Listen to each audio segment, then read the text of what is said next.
Andy Kirk loves a challenge. Despite severe hearing loss since a teenager, he's competed in dangerous sports and hobbies, including motocross and water ski racing. Representing Team GB as a driver, Andy was named offshore champion 8 years running, as well as European champion in 2002 before retiring. But despite all his fiery determination, there's one thing Andy can't beat: the telephone. I think of all the issues I face, the phone is my total nemesis. I've absolutely got no control at all over how a phone call's going to go. All my family know that if I do need to call them, it'll be a short call, just keeping to the basics. Hopefully there's no answer so I can't get anything wrong. If I start to get drawn into a conversation, I'm lost. Hello? Hello, Mum. You alright? Darling, how are you? It's a bit strange, but I can normally hear my mum. She knows how to speak to me. She speaks slowly, clearly, pronounces the words properly. Other times, with other people, it just doesn't happen.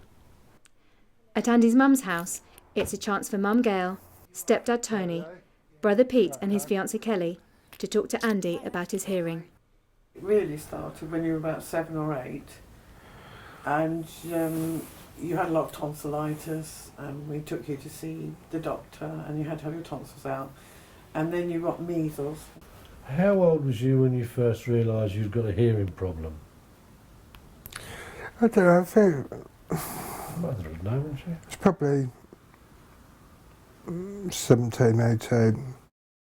During that period from 18 up into your mid-20s, you didn't wear them very much. They were rather hit and miss. You wore them if your mother moaned at you. You put them in when you left the house, and when you got in the car with your brother, you took them out. Sort of difficult, you don't want to be different. I think when I first started wearing them, you think that everybody's looking at them.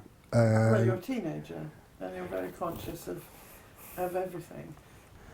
And I had one or two friends who would always sort of make a bit of a joke out of it. Not seriously. And how did you feel about that? I mean, it does make you feel bad. I mean, did it hurt you, or did you just feel? It makes you self-conscious. Yes. I think as you get older, your friends all get older, that bit more responsible. It's never bothered you not being able to hear for whatever you decided to do as far as a hobby or sport is concerned, has it? No, I think over the years we've dabbled in quite a few sports, haven't we? But what was your favourite? What did you really get a lot from? Water ski racing was the ultimate.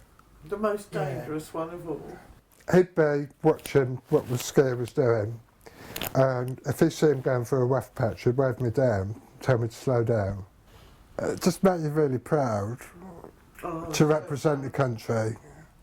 If we're out, I let Pete take lead. Like menus, waiters coming to order drinks. If we're at a table of 10, 12 people and everybody's yakking away, I've got no chance. It seems to be one of the sad things about somebody that is suffering with a hearing problem is that people that surround them will tend to talk to somebody else. Rather than get involved in trying to make a conversation, because it's difficult and hard going. Now Andrew could be in our company, which he has been very recently, in a table, 8 of us on a table, and he's not been able to join in the conversation or the banter or the joke, or he's on the outside looking in. At work the next day, Andy's manager Ali only has good things to say about him. From Andy's point of view, is his hearing has never really held him back. He's a quite tenacious sort of character. He was promoted some 18 months ago, which we felt at the time that he was the best person for the job. I find him a lot more sort of focused. Obviously because of his hearing problems, he tends to generally sort of portray himself and sort of focus on things a lot better than most people. Can get a bit tricky in factory environment. If there's a lot of noise, you might have angle grinders, drilling, all sorts going on. But I try and keep those situations to one-on-one rather than a group discussion, because you can concentrate on one person and you've got a better chance of getting the whole conversation. With meetings, I normally try and make sure if I'm in a group that I'm in the middle of it, so I can get a picture all around me of people, especially when they're talking. Any urgency with those? The what, sorry? The 4-off BK units? Oh, the new order, yeah. Yeah. Work have been really good. They've bought me a phone amplifier for my headset. It works well. I can adjust the volume and tone levels on the call. But obviously, you've then got 3 volume levels to play about with. You've got the phone, you've got the amplifier, and then you've got the individual hearing aids themselves. If it's a really good line, someone's speaking clearly, not so quick, I'll get by okay. But sometimes I do need to get colleagues to help me out. I tend to do most of my communication by email. All my customers know that they can contact me, I'll get straight back to them. And for me it works really well. It keeps my calls down to a minimum. I may only have 2 or 3 calls a week, which relieves stress quite a bit. In the case of our employees with hearing difficulties, we've been able to put in place special phones or amplified phones to help with that. And we've also found, as they've got more into the organisation and working with their colleagues, that sometimes, especially with the hearing difficulties, we've found that face-to-face meetings rather than telephone conversations actually make a big difference and assist. And we've found that very, very beneficial. The employees that we've had make a great contribution to our organisation. Having been given hearing aids as a teenager 25 years ago, and his experiences over the years have really changed how he feels about them now. With hearing loss, it's very easy to shut yourself away because when you're out and about, you're concentrating so much all the time. You could just start to feel that it's easier to stay at home, probably turn into a bit of a recluse, rather than get out there and face it. In my younger years, I was so conscious of wearing hearing aids. Quite often used to go out with one in. Now I'm bold, I can't really hide it. The thing I found about hearing aids, generally, you think people are judging you. The majority are just probably trying to work out how to deal with you.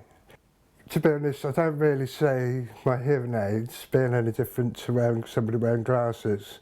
But I think as you're younger and growing up, you get used to 1 or 2 kids at school wearing glasses and it becomes normal.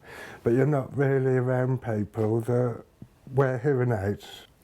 But your hearing test is only as good as your hearing and reactions on the day of the test. You keep going back. If you've got a problem, you go back, get them adjusted a bit more. And the more times you go through that process, the better the hearing aids will be. I really miss music. It's only been probably the last year where I've been able to listen to music better. I think the technology's moved on in the hearing aids and it separates sounds a little bit better. But it's just been really nice to listen to music and hear everything, all the instrumental, vocals.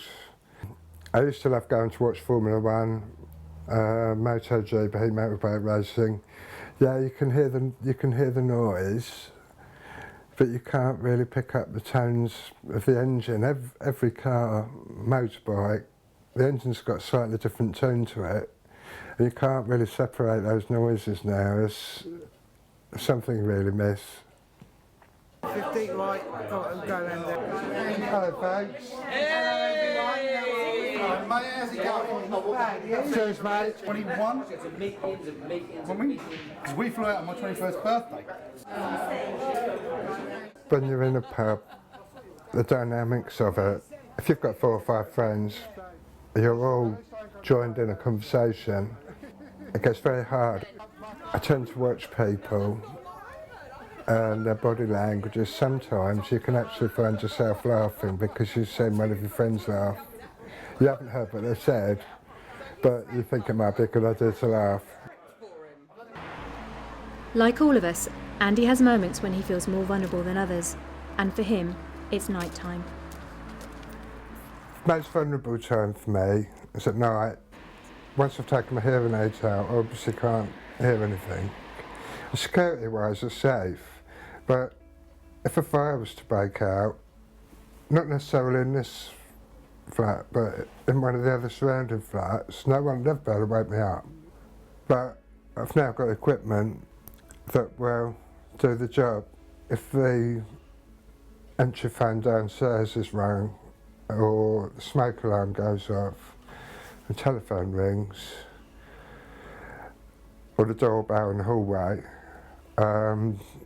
that will set my alarm clock off with a vibrating pad that I've got on the pillow. So you've got the pad vibrating, you've got strobe lights on the alarm clock, and it's guaranteed to wake you up. You'll never sleep through it. I certainly wouldn't change anything. Everybody has their own differences, quirks, and the way we deal with life. I like to think my personality outshines my deafness at the end of the day.